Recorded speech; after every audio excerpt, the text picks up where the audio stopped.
Meteorologist Pedram Javaheri is here with us right now. Okay, so with Dave, we've been talking hour after hour, unfortunately, about these rains. We've already been so lucky, haven't we? Because the monsoon rains haven't started. It's incredible. You know, we get a lull, 4, 5, 6 days of very little rainfall in one of the wettest places on our planet in the heart of the wet season. So that's remarkable in and of itself. We know that luck is coming to an end very quickly. So, of course, folks know how serious the next several days have to be as far as getting the amount of work done and hopefully rescue efforts underway again when the rain here, before it picks up in intensity. Let's show you exactly what's happened over the last several hours that we're seeing the shift in this monsoonal pattern. Of course, this is not a single storm. It's not a single event. The wind's now entirely shifting from the east, pushing back towards the west. Northern areas of Thailand, that's where the heavy rainfall is expected to really pick up. And back on June 23rd, very little rainfall. The next day, almost no rainfall came down. And then a couple days into when the boys were trapped down in the cave, you see tremendous rainfall. And then, of course, things have really dissipated. The pattern we expect to return to what we've seen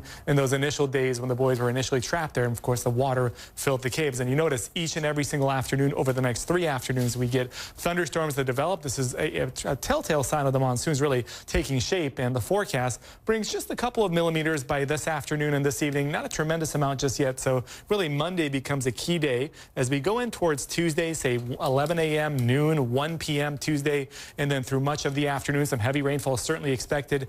The highest amounts come down on Wednesday afternoon, and these 3 days alone would be the 3 wettest days so far in the first 16 that these boys have been trapped in this cave system. And in fact, when you take a look at that, maybe not seem like a lot of rainfall, 60 millimeters in a span of 3 days, but take that down, bring it down onto a soccer or a football field. That would equate, even just 60 millimeters would equate to 500,000 liters of water over an area just the size of a soccer field. The reason I say that, it's about 12 and a half swimming pools. But the reason I say that, you accumulate that amount of water, you funnel it into a channel, into a cave system, it becomes a tremendous amount of water to work with, not just 60 millimeters to work with.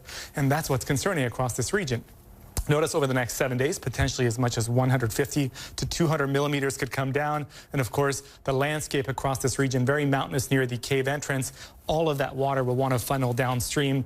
And Paula, when you look at that and you try to think about how much water that is, just 60 millimeters turning into 500,000 liters of water over just a football field size area.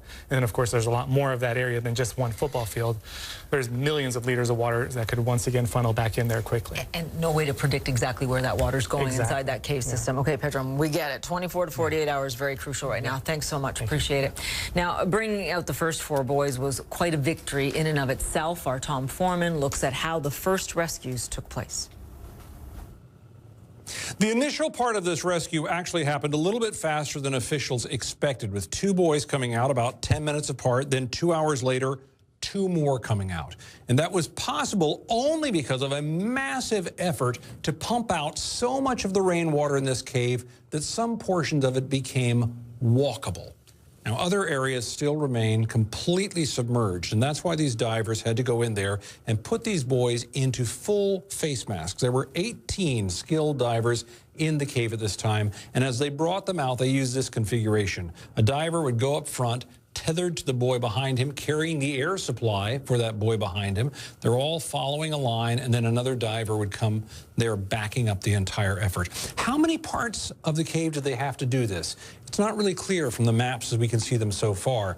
A lot of the cave clearly is still submerged, but we don't know what that means. By some accounts, it's a quarter of it, which would be around 1 kilometer, which is maybe 11 football fields that they had to go under, completely submerged with no vision, bad currents, cold. That's a huge ask for kids who've never even been in scuba gear, and yet they managed to get 4 of them from in there out here. And now they have to get the others.